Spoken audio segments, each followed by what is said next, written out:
Fala pessoal, beleza? Aqui é o Rafael para mais um conteúdo do nosso canal Notícia do Fogão. Vou trazer aqui um conteúdo que você deve ter visto já em algum outro canal, né? Que é o Seleção Sport TV de ontem. Mas por que você está trazendo isso agora, Rafael? Um programa de ontem, Rafael. Pô, conteúdo velho, Rafael. Tem um monte de pé no saco que fala isso nos comentários. Esse conteúdo é de ontem, Rafael. Mas alguém trouxe aí pra você inteiro. Inteiro não, mas quase inteiro. Tirando aí algum outro ponto que meio repetitivo e tal, pá. Mas, por exemplo, eles fizeram uma análise minuciosa de cada um dos 4 jogadores do nosso quarteto mágico. Eles fizeram uma análise minuciosa da tabela do Botafogo daqui pra frente até a final da Libertadores, inclusive olhando questão de regulamento da Conmebol, qual o dia máximo que o Botafogo tem que estar disponível lá em Buenos Aires para a final, e para qual dia deve ir Botafogo e Palmeiras no Brasileirão. Tem várias informações muito interessantes nesse programa que você viu em algum outro canal aí, só no máximo 5, 6 minutinhos. Aqui tem muito mais que isso. O programa foi, cara, teve acho que quase meia hora de conteúdo, ou mais de meia hora, 40 minutos de conteúdo, quase que um programa inteiro sobre o Fogão. Aqui a gente tem, não 40 minutos de só isso, né? Tem outros conteúdos também, de outros programas. Mas esse programa do Seleção de ontem tá maravilhoso. Então eu trouxe pra você aqui, pra assistir comigo, cada ponto importante dessa análise do Seleção Sport TV. Então, cara, não tem nenhum outro canal que traga tanto conteúdo por dia sobre Botafogo do YouTube, da televisão aberta, fechada, que tu não tem. Às vezes tu não tem a TV a cabo pra assistir. Aqui você assiste. Às vezes, mas pô, esse programa aí passa na televisão, mas na hora do almoço, tu tá no trabalho e não pode assistir. Então aqui você vê tudo sobre o Botafogo no YouTube, na TV aberta, fechada, aonde você quiser, aqui tem. Então vamos pro vídeo, tá pessoal? Não vou parar de enrolação, curta, comente, compartilhe, se inscreva no canal e ative o sininho para receber avisos de cada conteúdo importante que rola aqui no nosso canal Notícia do Fogão. Tudo sobre o glorioso Botafogo de Futebol Regatas. Bora pro vídeo, rapaziada? Foi um deleite a atuação do Botafogo, né? Eu acho muito bom o Botafogo jogar. O Botafogo, nos 3 últimos jogos, eles finalizou 73 vezes. Ontem foram 22. Contra um time que toma pouco gol e que sucumbiu. Aquela avalanche que foi o segundo tempo. Tomou o primeiro gol, baqueou, como você estava conversando com o Luiz Teixeira. O pugilista leva um golpe, às vezes baqueia, não fica inteiro, e aí o Botafogo passou o carro. Muito bom, cara, muito bom de ver. E acho que a gente provavelmente vai ter uma final histórica. Sabe-se lá onde, mas histórica, entre Botafogo, Buenos Aires e Atlético Mineiro. Marcada já para o Monumental de noite. Tá rolando um monte de boato aí, vamos acompanhar. Vamos acompanhar. Tomara que seja lá, que eu acho que a torcida do Botafogo e do Atlético, mais os convidados da Conmebol, são capazes de lotar o Monumental de noite. Não acredito que lotem, porque... Não, olha, cara, final de Libertadores vem gente no mundo todo. Não acredito que lotem, não pelo tamanho das torcidas, mas pela dificuldade de viajar para o exterior, vai estar caríssimo, comprar ingresso. E é a realidade, infelizmente, das finais de Libertadores. Não lotou Palmeiras e Flamengo, não lotou Flamengo e Furacão. Infelizmente, no Maracanã lotou, claro, era a casa do Fluminense, né? Palmeiras e Santos foi pandemia. Então, assim, esse formato, eu acho que ele vai nos apresentar algumas finais com estádio que não lota, a menos que você tenha o mandante local. A única vez que lotou até hoje, na final em jogo único... Lima lotou, né? Lima lotou para Flamengo e River Plate, mas de Lima para cá, você tinha um time local, né? Nas que eu estou me referindo, não lotou. Flamengo e Palmeiras não lotou. Mas Flamengo o Botafogo e Atlético, você não acha que chega perto da lotação? Contando com um terço da Conmebol. Então, eu tô falando da dificuldade que é você ir para Buenos Aires. Não tá barato ir para a Argentina nesse momento. Não tá. Né? Comprar o ingresso. Mas tomara que eu esteja errado. E que seja uma... E primeiro assim, tomara que o Galo confirme a sua classificação, como o Botafogo já está na final, né? Porque o Galo vai enfrentar o River Plate no Monumental com uma vantagem um pouco menor. Mas já dá para tratar os dois na final, que nem o Lédio fez, Conrado? Boa tarde a você, bem-vindo à seleção. Eu não fiz, mas eu acho que está encaminhado, né? Fez sim. Fez sim. Mas eu respeito o River, mas eu respeito mais o Atlético nesse momento. Também. Conrado, boa tarde, bem-vindo. Tudo bom, Rizek? Boa tarde para você, Ramon, Lédio, todo mundo aqui com a gente. Tá encaminhado o Galo, mas claro, pelo tamanho do River Plate, pelo que a gente conhece de futebol, desse esporte maravilhoso, não dá para cravar 100% que o Atlético tá. Agora o Botafogo dá. Tem um amigo que me manda muita figurinha no WhatsApp, que é o botafoguense, óbvio, né? Vem escrito assim, Botafogo, acostume-se. Eu gosto dessa frase, acostume-se. Esse é o Botafogo hoje, 2024. É um time gigante, sempre já teve essa história gloriosa, só que chegou para ficar na primeiríssima prateleira do futebol sul-americano. Vai ser assim em todos os campeonatos que o Botafogo disputar, vem sendo assim, vai continuar assim. Aconteceu uma tragédia no último ano, abriu muitos pontos no Campeonato Brasileiro e acabou perdendo, né, o campeonato. Aquilo foi uma tragédia, aquilo foi histórico, né, do ponto de vista negativo para o Botafogo. Mas esse ano está provando que aquilo, assim, aconteceu e ficou para trás.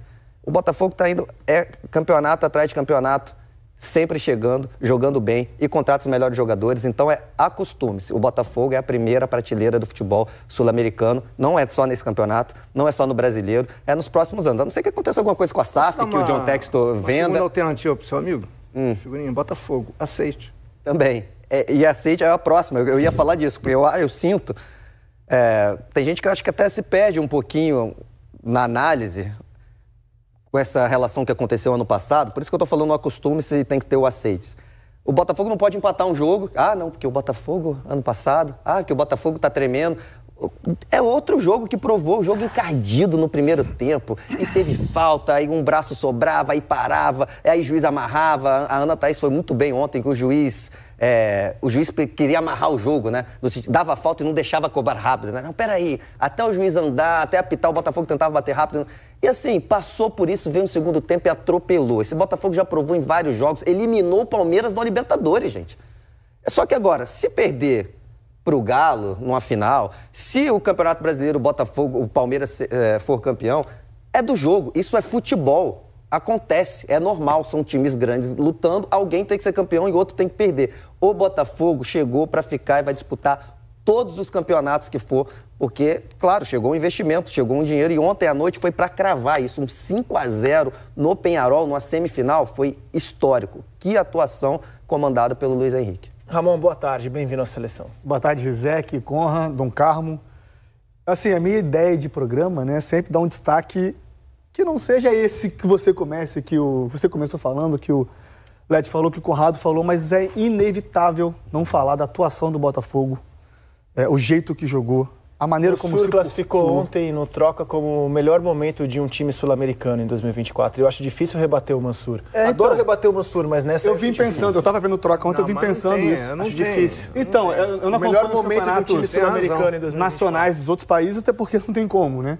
Mas, assim, em questão de futebol sul-americano, assim, vendo Libertadores e Sul-Americana, a atuação que eu vi ontem, assim, fazia tempo que eu não via uma atuação que passou por muita dificuldade no início do jogo, né? Foi até um Peñarol que surpreendeu, a mim, pelo menos, na questão de postura, adiantou um pouco sua marcação, criou dificuldade, o Botafogo deu uma rateadinha em algumas saídas de bola, mas conseguiu suportar. Não sei o que aconteceu dentro do vestiário, o que foi falado da Arthur Jorge, mas a postura voltou diferente, isso a gente vai debater daqui para frente. Mas é um Botafogo, sim, que eu estou com o Conrado. Conrado, isso aí, acostume-se, aceite o Botafogo. O Botafogo é uma realidade de um clube que passou pelo que passou e também é inevitável a gente não falar do que aconteceu no passado. Eu acho que é um aprendizado para a torcida, para o clube, para os jogadores, para não deixar que mentalmente o Botafogo se abale e aconteça o que aconteceu no ano passado. Eu acho que a gente tem que falar, sim, claro, de uma maneira positiva para o Botafogo, não querer diminuir, já que eu fiz esse jogo contra o Criciúma na sexta-feira. E pós esse jogo foi falado, nossa, o Botafogo tá rateando, o Palmeiras vai encostar, e não sei o quê. Não, o Botafogo ontem demonstrou que tá vivíssimo também. Essa vitória foi muito importante pro brasileiro. É que também, para você ter essa confiança que hoje muitos demonstram no Palmeiras, o Palmeiras vai chegar, o Palmeiras vai encostar, como se fosse inexorável que o Palmeiras em algum momento vá passar o Botafogo no Campeonato Brasileiro, você precisa, seguidos anos, estar no topo. O Botafogo está construindo essa história. Exatamente. Né? E ela é um ano melhor que o outro desde que ele virou SAF. Agora, eu quero voltar à seleção de ontem, porque a gente fez um favoritômetro e eu estava muito ao lado da Renata Mendonça e ela não colocava um grande favoritismo ao Botafogo, não pelo fato de o Peñarol ser melhor que o Botafogo. Se fossem pontos corridos, o Botafogo termina 20 pontos na frente do Peñarol, a gente sabe disso. Mas a Libertadores é um torneio diferente, você tem que saber jogá-la, e o mata-mata é diferente de pontos corridos, onde sempre prevalece o melhor ou quase sempre. Então, antes de começar a analisar o jogo, eu quero convidar vocês para voltar no tempo. Né? Como se estivesse aqui apresentando o adversário do Botafogo, que hoje o senso comum vai dizer o time é uma porcaria, o time é fraco, o Penharol não é de nada. Eu quero colocar a campanha do Penharol até começar a partida de ontem, porque este é um Penharol que na fase de grupos tomou 5 gols. Tá? Ao longo de toda a Libertadores sofreu 6 gols e ontem foi levar 5 de uma vez só. Então assim, na fase de grupos, esse Penharol goleia o Caracas 5-0. Esse Penharol, ele perde do Galo em Belo Horizonte 3-2 e em casa ganha de 2-0 do Clube Atlético Mineiro. E faz uma campanha na fase de grupos superior à de Flamengo e à de Botafogo. E é por isso que ele decide em casa com o Flamengo e vai decidir em casa com o Botafogo. Aí vem o mata-mata, ele aplica 4-0 no Strongest e o único gol que ele sofre nos 4 jogos de mata-mata é na altitude de La Paz. Então assim... é uma máquina? Não, não é uma máquina, mas é um time que vinha com uma campanha respeitável. E como disse o Ramon, e como disse o Conrado, o primeiro tempo, assim, dava mostras de que seria complicada a vida do Botafogo. A gente pode rodar os melhores momentos. Eles criaram a melhor chance da primeira etapa. Só que aí, voltando à analogia com uma luta de boxe, cara, assim, imagina a luta de boxe, né? Os times vão entrando, aquela coisa, você apresenta os 2 times, todo mundo considerava o Botafogo um pouco favorito. E o time que é inferior, ele vai lutando com as suas armas, ele vai segurando o adversário, não vai dar espaço para o adversário dar um soco. Na primeira vez que o Botafogo encontrou um espaço e que a guarda do Penharol baixou, o soco entrou. E aí, como o Botafogo tem muito repertório ofensivo, ele não parou de golpear o adversário. Para mim, essa é a história do jogo. Não é a de um time bom contra um time baba.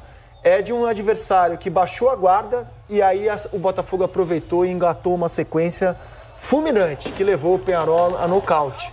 A nocaute mesmo, porque o 5-0 liquida a fatura. Eu acho que a postura do Botafogo mostra a diferença entre bons times e times absolutamente diferentes. Né? Que a maior parte dos times brasileiros, não estou dizendo todos, ele teria feito um bom segundo tempo ontem, aperto 2-0 e administrado. Uma boa vantagem. Vamos levar para Montevidéu, a gente pode perder até por 1 lá, se perder por 2 vai para os pênaltis. Botafogo não, Botafogo fez 2, quis o terceiro, quis o quarto, quis o quinto, e se não erra um contra-ataque, faria o 6º no final. Então, essa é a diferença entre bom time e time diferente. Led, time histórico. Foi o que o Flamengo fez com o Grêmio em 2019, na semifinal, no mesmo dia. Assim, o MM do primeiro tempo tem uma chance para cada lado, mas aconteceu um pouco mais de coisa, que a gente não tem para exibir aqui. Mas assim, o Penharol, foram 22 minutos só de bola rolando no primeiro tempo. O Penharol amarrou o jogo. O Botafogo foi bobo de fazer faltas que permitiam ao Penharol segurar a bola. Até um determinado momento no primeiro tempo. Se você for ver a reta final do primeiro tempo, o Botafogo já começa a pressionar, o Luiz Henrique começa a entrar, fechar para o meio e bater para o gol. Ele bateu 3 vezes seguidas, um goleiro fez um defesaço. Aí o Botafogo começou a tomar conta do jogo. A sutileza do Savarino. Esse é o grande, eu acho que é um grande debate. Quem jogou mais, Savarino ou Luiz Henrique? Eu vi esse debate, eu concordo, mas para mim é o Luiz Henrique. Até esse gol, o toque dele é lindo. Muita dúvida. Mas esse gol só sai. Estava até conversando com um amigo antes de entrar aqui. Você falou, né? O primeiro tempo, Luiz Henrique puxa para a esquerda, chuta, goleiro. 3. Esse gol só sai porque os caras já estão aterrorizados com o Luiz Henrique. Aí quando ele domina, ele dá mesmo lugar que ele estava puxando para a esquerda. A gente tá vendo aí o gol do Barbosa, né? Do mesmo lugar que ele estava puxando para a esquerda para bater, o cara já fica com medo. Aí dessa vez ele não puxa para o meio e bate. Aí ele rola pro Savarino fazer o gol. Então era o medo do grande jogador abrir o espaço pro coadjuvante, na minha opinião. Ajuda no terceiro, né? O goleirão dá uma ajudada no terceiro. É fraco esse goleiro aí, espalmava tudo errado, horroroso. Ajuda no terceiro. E, cara, o grande mérito do Botafogo, como o Lédio destacou ali, é não parar, cara. Não para, cara. O adversário tá ali, nocauteia, não vai ganhar por pontos, vai pro nocaute. O Botafogo foi pro nocaute ontem. Mas teve essa sabedoria. Zé, que não para e, assim, o Arthur Jorge faz as mexidas e o time não desacelera. Pra você ver o tamanho, a força que esse grupo tem e o quão bem treinado é. Quando tava 4-0, e fisicamente. Né? Ele tira o... Vou ver que vai confirmar. Quando tava 4-0, ele tira o Luiz Henrique. Bota o Tiquinho. Isso. Ele bota o Marçal no jogo. Eu acho que sobre isso que ele bota o Matheus Ponte no jogo. Mas a primeira alteração que ele faz com 4-0, ele bota o Tiquinho e o Eduardo, né? Isso aí. E aí o Botafogo não para, cara. Não para. Igor Jesus...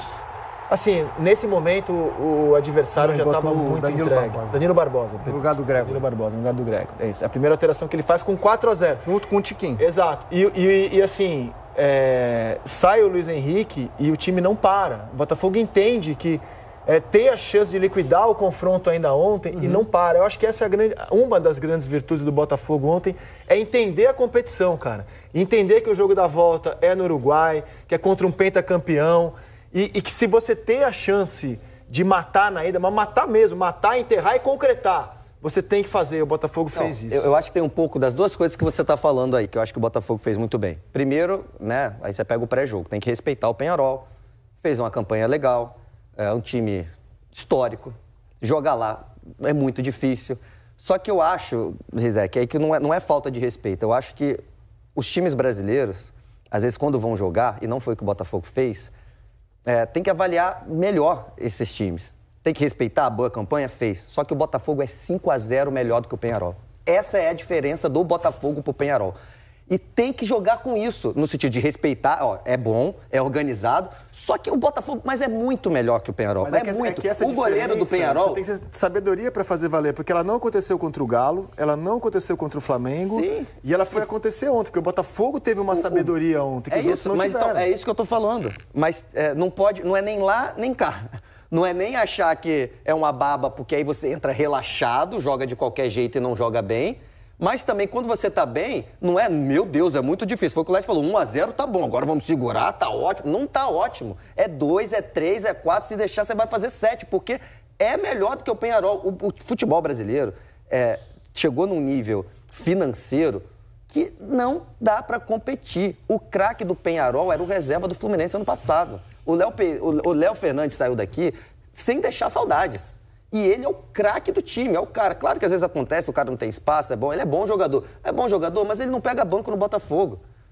Então, os caras, o futebol brasileiro tem que ter a seriedade de encarar, avaliar bem o adversário, mas saber que hoje não tem confronto. O Botafogo vai lá, ele pega um campeão do mundo, Almada, e dá um caminhão de dinheiro e traz para reforçar o Botafogo. Pega o Luiz Henrique, que é jogador de seleção brasileira, ele estava bem, não é um cara que foi mal na Espanha, não.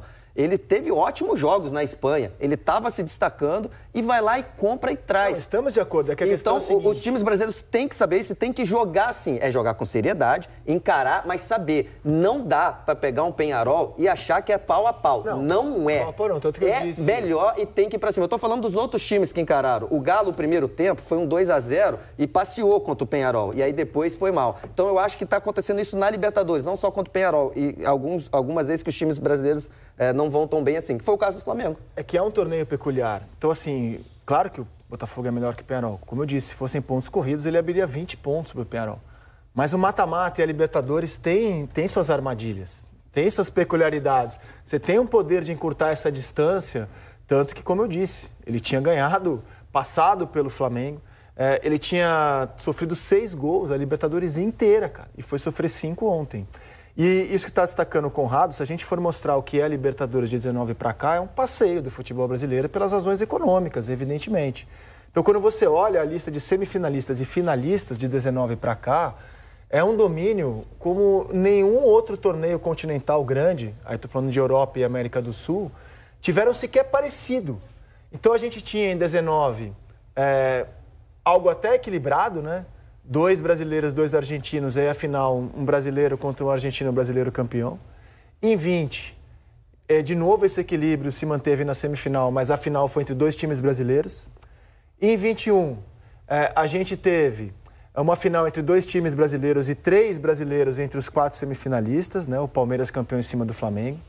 Em 22, o Flamengo massacrou o Vélez na Argentina numa semifinal. E, de novo, 3 brasileiros entre os 4 e a final é brasileira, né? Flamengo e Furacão, Flamengo campeão. E em 23, a gente tinha, de novo, 3 brasileiros entre os 4 e a final acabou sendo entre um brasileiro e um argentino, vitória para o brasileiro. E agora a gente tem 2 brasileiros e, muito provavelmente, a 4ª final 100% de 20 para cá. É impressionante que em 5 edições... a gente provavelmente vai ter a 4ª final entre times brasileiros. Você falou ali em 24 times, 6 edições. 15 são brasileiros. 15 são brasileiros. Você teve, acho que 7 argentinos, um equatoriano e um uruguaio. É impressionante, cara. Agora, isso você não tem como resolver. É uma questão econômica do mundo, do mercado. Por isso que eu tô falando, tem que ter respeito até certo ponto. E os adversários ajudam. Porque, por exemplo, a Argentina, o que a Argentina faz para melhorar isso? Ela termina com um rebaixamento no campeonato. Pegando o cara do regulamento, no meio da competição. Os destaques do River, cara, são jogadores que foram descartados pelo futebol brasileiro. O Borja e o Nacho. A gente cria, até por respeito à história dos clubes, algo maior do que eles são no momento. Não é a história do River. O River passou pelo Colo-Colo com uma enorme dificuldade, entendeu? Ganhou um jogo de 1-0 e foi um jogo muito enrolado. Um empate por 1-1, o outro jogo. Então, cara... Mas é traiçoeiro, Lédio. O Palmeiras era melhor que o Boca no passado. Mas o Galo... Bem melhor. Perdeu nos pênaltis. Perdeu, mas... O Flamengo caiu para Olímpia e Peñarol. A Libertadores é traiçoeiro. Mas isso eu queria destacar o quadrado comunidade, mágico do Botafogo, cara. Vai te cobrar depois. 4 jogadores... Toma essa, Conrado. O Botafogo, na última data FIFA, teve 7 jogadores convocados. 7. 6 para a América do Sul e 1 para a seleção de Angola, que é o Bastos. Esses 4 aqui, né, o poderio ofensivo do Botafogo são jogadores de seleção. Igor Jesus, o Luiz Henrique, que talvez tenha ganhado, inclusive, a titularidade, de acordo com o que ele fez nos 2 últimos jogos. Almada, campeão do mundo com a Argentina, e o Savarino, que é jogador da seleção venezuelana, vai enfrentar o Brasil, inclusive, na próxima data FIFA. Então, a gente está falando aqui de 4 jogadores de seleções. E a gente vai contar um pouco sobre o que é a temporada de cada um. O Savarino, por exemplo, você não consegue medir a temporada dele em números. Mas a qualidade do jogo dele, cara, e a maneira como ele decide jogos importantes não é brincadeira não, né, Diogo? Não, ele joga muita bola.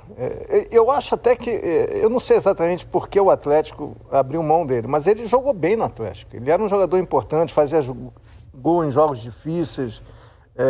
Eu lembro que tem alguns jogos contra o Flamengo ele marcou. É muito bom jogador. Fez uma opção de ir para o futebol americano. Quando deu a brecha, o Botafogo trouxe de volta. Por isso que a gente fala, o departamento de análise de desempenho do Botafogo, todo mundo conhecia o Savarino, mas você tem que saber quando o jogador está livre, quando o jogador quer vir. Você tem que ter esses movimentos, esses sinais. Está sempre ligado, cara.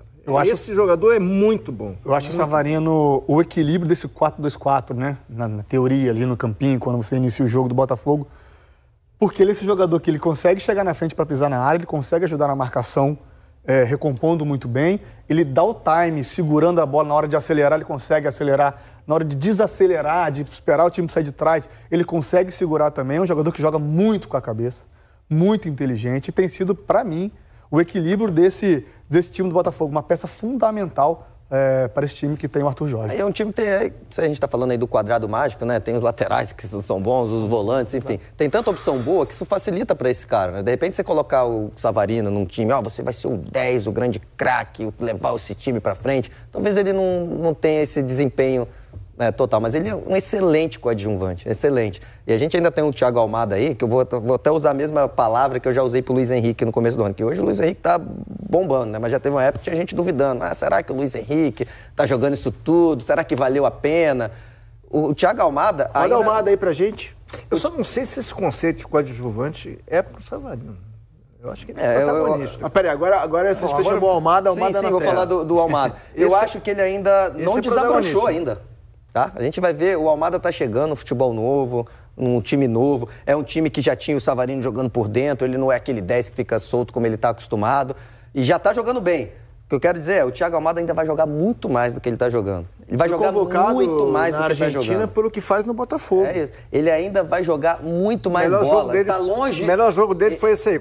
Isso, também acho. Ele tá longe do que ele pode fazer ainda. E já tá jogando bem, já tá sendo importante. O Thiago Almada, não sei se já vai ser nessa temporada, mas deve ficar mais tempo se for na próxima. É um cara que ainda vai jogar muito mais, que é o que tá acontecendo agora com o Luiz Henrique. Você pegar o primeiro semestre do Luiz Henrique e pegar agora, tá jogando muito mais bola. É a mesma coisa do Thiago Almada. E o Botafogo já tá voando, já tá jogando muito bem. E ainda tem isso para melhorar. E ainda tem Júnior Santos, que é o artilheiro da Libertadores. E o Jefinho, que ninguém fala do Jefinho. E o Jefinho. Tá machucado. Né? Assim, enfim, o quadrado está estabelecido, mas só para lembrar que tem ainda Júnior Santos, que pode voltar ao time muito em breve. Então agora a gente fala do Luiz Henrique, cara. Que, assim, hoje eu enxergo o Luiz Henrique já como um titular da seleção brasileira. Acho que ele será na próxima data FIFA por aquilo que ele fez. E é um jogador que também está decidindo jogos grandes pelo Flamengo. Jogos pelo grandes. Botafogo. Né? Pelo Botafogo, perdão. Como aquele contra o Flamengo que a gente exibiu. Ele jogou 4 jogos pela seleção. Nos 4 ele jogou bem. Mas eu não acho que ainda é titular, não, Rizek. Eu acho que ainda tem o Savinho na frente, o Rafinha agora desempenhando. O Savinho, teoricamente, sim, mas em termos de desempenho, ele está jogando mais que o Savinho na seleção. O que eu acho que o Rizek está falando é pelo que o campo mostrou, né? Pelo que o campo mostrou. Foi melhor. Aí, o que o Dorival vai escalar, não Pelo sei. que o campo mostrou, ele jogou mais que o Savinho. Exato. Nos 2 jogos ele entrou e melhorou o time, marcou gol. Eu também não sei se ele vai ser, não sei nem se eu escalaria. Mas um merecimento, assim, né? Quem foi melhor, ele... Eu tô projetando o que eu acho que vai acontecer por aquilo que rolou nos últimos 2 jogos. Eu amplio para 4. Nos 4 últimos jogos, ele foi o melhor atacante da seleção brasileira. Por isso que eu enxergo, assim, se o Dorival for medir, e usar uma palavra que é do Tite, merecimento, que o cara fez nos jogos, eu acho que ele tá hoje na frente. Também como concordo, não sei se seria o meu preferido, mas aquilo que a seleção mostrou em campo, ele se destacou. E, cara, tá fazendo diferença, cara. Tá fazendo muita diferença no Botafogo. O Luiz Henrique? Diferença, não, sim, com toda certeza, né? Cara, ele tem uma perna muito longa, né? Ele é alto, tem muita velocidade de arrancada e essa habilidade, essa balançada pra dentro. E aí ele balança, aí ele finge, o zagueiro para e ele, assim, muito difícil de marcar, né? Ele protege, ele abre a perna assim, é difícil de chegar na bola. O espaço curto dele, é um jogador longilíneo também. Ele participa de 3 dos 5 gols ontem, cara. Ele dá o passe pro Vitinho, ele dá assistência pro Savarino e marca o golaço. Sim, eu estou falando assim, ele tem esse espaço curto do futsal. Ele estava em campo, ele faz um gol. Ele estava em campo por 4-0, ou seja, ele participou de 3 dos 4 gols enquanto ele esteve em campo, Luiz Henrique. Por isso que eu daria para ele melhor em campo ontem, jogou demais. Mas o Savarino participou de 4 também. Sim. Cara, eu acho que você pode escolher, você pode escolher qualquer um. Os dois jogaram muita bola. O Savarino jogou muito. Eu só escolhi o Luiz Henrique por isso, porque eu acho que quando estava 0-0 foi ele que começou a desequilibrar, né? Era a bola nele, ele puxava para a esquerda, batia, puxava. Aí depois que ele desequilibrou o jogo, que facilitou pro Botafogo. E o Igor Jesus, cara, que assim, a gente tá falando de um jogador que a gente viu por 20 partidas. Mas a amostragem até agora é muito animadora, cara. A amostragem só aumenta e ele continua jogando bem. Exatamente. Né? Quando ele foi convocado, eu tava aqui no Troca e fui perguntado, né, o que eu achava. Eu achava interessante e preocupante ao mesmo tempo. Vou começar pelo preocupante, porque um jogador que não tinha jogado 20 jogos até ser convocado, para ser, na minha visão, já seria titular, né? Pela ideia de jogo do Dorival. Ser titular da seleção é preocupante, na minha opinião. E interessante porque mesmo nesses 20 jogos, ele conseguiu impressionar, entregar um estilo de jogo, um desempenho, performar de uma forma que surpreendeu a todos, justamente por isso. Estava no mercado alternativo, o Red Scout do Botafogo foi lá buscá-lo, já conhecia da base, isso é muito importante também. O Alessandro Brito era treinador, era gestor do Atlético Paranaense e ele era do Curitiba na base. Então, essa ligação foi muito importante para trazê-lo para cá, para o nosso futebol. E ele está desempenhando, assim, na seleção já mostrou o oportunismo dele, já fazendo gol na estreia. Ele tinha passado por uma cirurgia no início do ano, né? Isso eu não sei. Foi, aí ele se recuperou e ficou... negociou com o Botafogo. Gostando dele, que ele é um cara que ele... É ótimo, né? Aquele centroavante. O cara só faz gol, mas ele faz gol todo jogo, é óbvio que é excelente. Mas ele é um cara que ele não depende de fazer gol para jogar bem. Ontem mesmo ele já estava jogando bem. Por acaso aquela sobrou, ele fez de cabeça. Mas ele participa o tempo todo, ele é inteligente, ele abre espaço, faz bem a parede. E assim, ele chegou no Botafogo que tinha um Tiquinho Soares, cara. Jogando muita bola. O Tiquinho Soares é um ídolo recente do Botafogo. Foi pedido na seleção ano passado várias vezes. E ficou no banco, e fica no banco porque o Igor Jesus está jogando muito. Então ele não chegou no lugar de qualquer um, chegou no lugar de cara que tem nome. Então ele é um cara que realmente ele participa muito do jogo, não é só fazendo gols, e ele tá indo numa linha, você pega aí o futebol mundial, principalmente pensando aí em futebol europeu, onde estão gastando os principais centroavantes mais jovens. Cara, o centroavante de área lento, não joga mais. Tá difícil de jogar. Não joga assim. O cara tem que ser forte, tô falando o centroavante mesmo, né? Pivô de área. Tem que ser forte, tem que aguentar o zagueiro, ser bom de cabeça. E se a zaga jogar alto, ele tem que ser forte para atacar nas costas. Eu tô rindo que eu tô lembrando da conversa do Luca Toni com o Guardiola. Muito bom. Então, o Luca Toni, no futebol de hoje, é difícil. Porque os times, quando vão marcar alto, aí o que acontece? A zaga sobe e tem espaço atrás. Se você não tem um atacante para furar essa defesa e chegar na cara do gol, você perde, fica mais fácil para a defesa. Então é isso. O Igor Jesus é forte, ele tem bom do jogo aéreo, E se o zagueiro vacilar, ele chega antes. Estava perguntando se o Botafogo vai levar a força máxima semana que vem. E o Lédio Carmona acha que a questão é outra, Lédio. A questão para mim é se o Botafogo vai levar, com esse resultado, se ele vai levar a força máxima para Bragança Paulista, contra o Bragantino. Que ele está um ponto à frente do Palmeiras. O Palmeiras joga em casa contra o Fortaleza. O Botafogo joga fora contra podemos dizer, um desesperado Bragantino.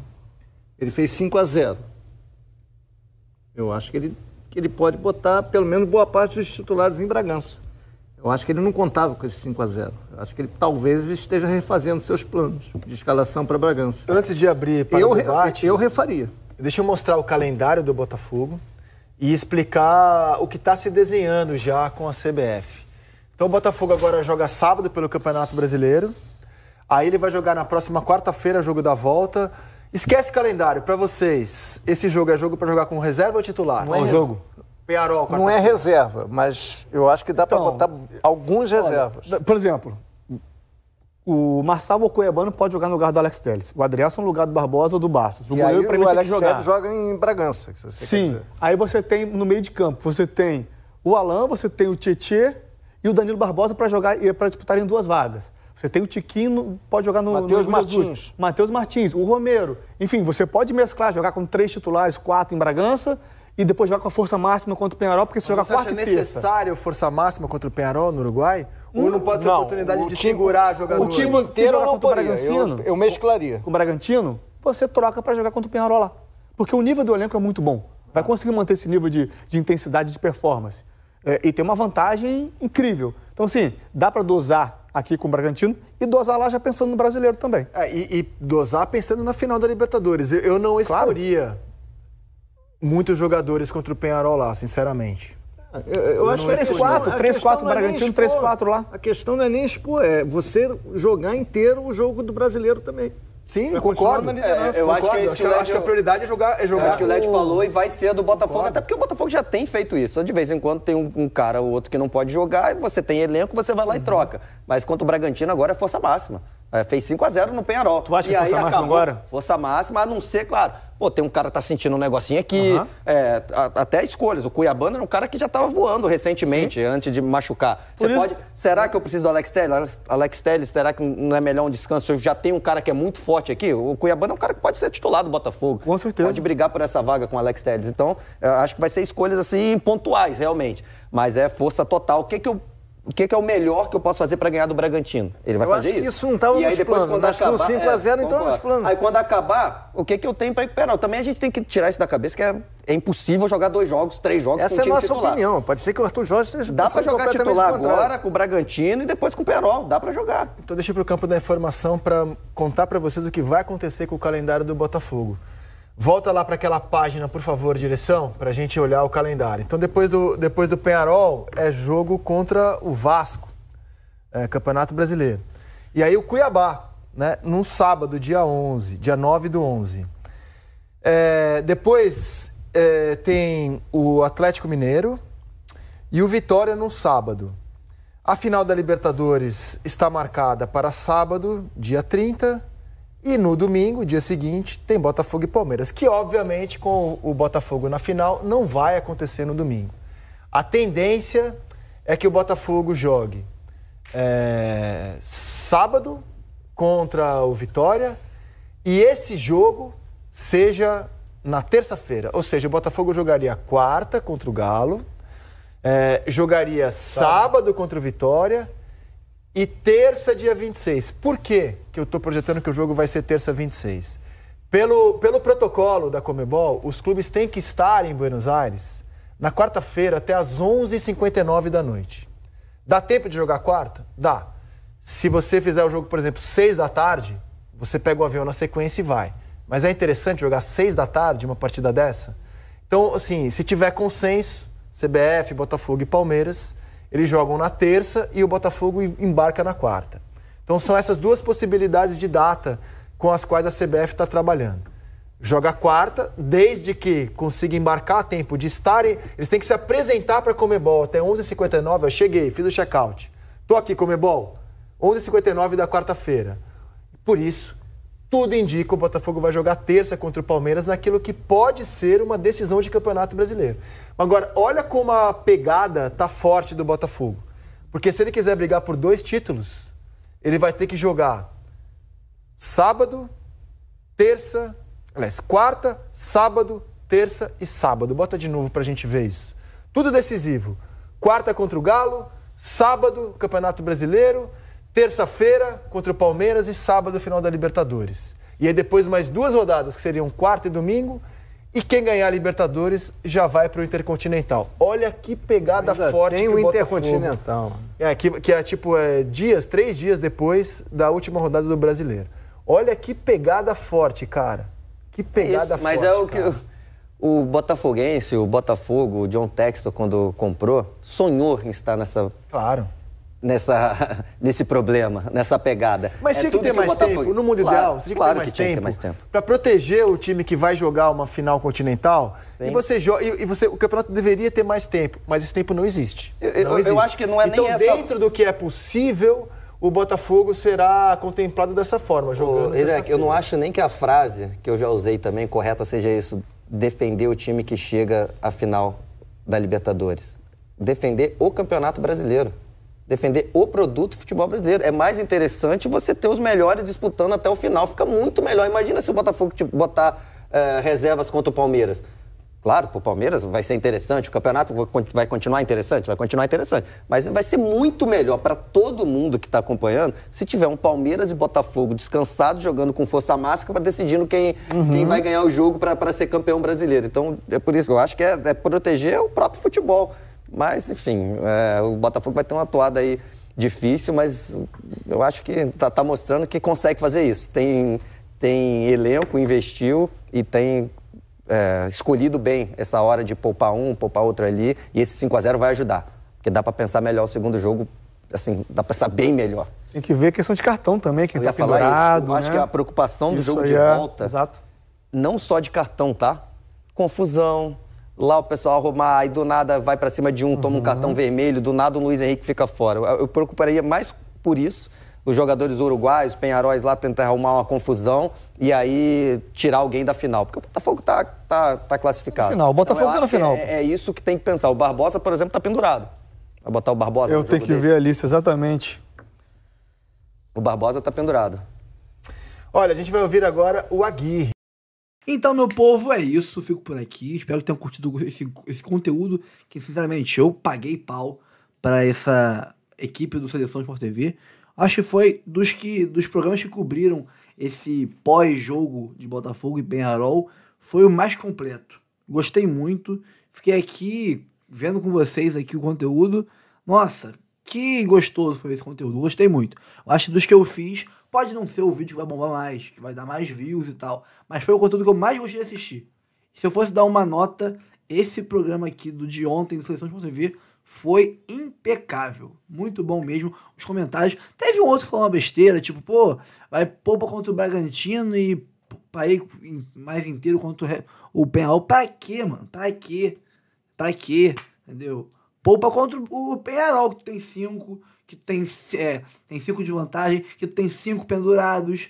Não vai botar um cara pendurado em campo pra levar o cartão e ficar fora da final, né? Pô, isso é burrice. Então, poupar é contra o Penharol. Agora a gente tem aí até a final de jogos importantes do Brasileirão e nenhum tão importante no Libertadores. Tem o Penharol, que a gente consegue aí, a gente não vai perder de 4, 5 pra eles, né?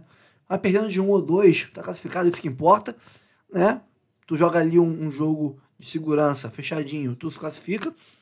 E depois é Brasileirão até o talo. Aquele velho argumento do Palmeiras. Não, mas o Botafogo vai se dividir em 2 frentes. Acabou essa história de 2 frentes, filho. Agora os próximos 5, 6 jogos são todos focadão no brasileiro. Até ainda tem um jogo contra o Penharol da volta, mas o foco não tá mais lá. É você garantir apenas o resultadinho básico ali e o foco tá no Brasileirão agora. Até pelo menos o jogo pós-Palmeiras, que vai ser a final. Né? Então você tem ali, como mostraram aqui, você tem o Red Bull Bragantino, você tem o Vasco, aí você tem o Cuiabá, o Vitória e o Palmeiras. 5 jogos onde o Botafogo vai ter foco total nesses 5 jogos. E aí depois da final da Libertadores, você teria Inter ainda, né, fora de casa, lá no Beira-Rio, e o São Paulo no Newton Santos. Pessoal, eu fico por aqui. Espero que tenham curtido o conteúdo. Ó, curta, comente, compartilhe, se inscreva no canal, ative o sininho para receber avisos de cada post, cada vídeo, cada live, cada shorts que a gente postar aqui no nosso canal Notícia do Fogão, a casa do cara que quer se manter bem informado sobre o glorioso Botafogo de futebol e regatas, o futuro, se bom Deus permitir, campeão da Libertadores e do Brasileiro. E aí o Mundial, a gente vê o que dá pra fazer. Fico por aqui, um abração aí, até o próximo vídeo. Valeu!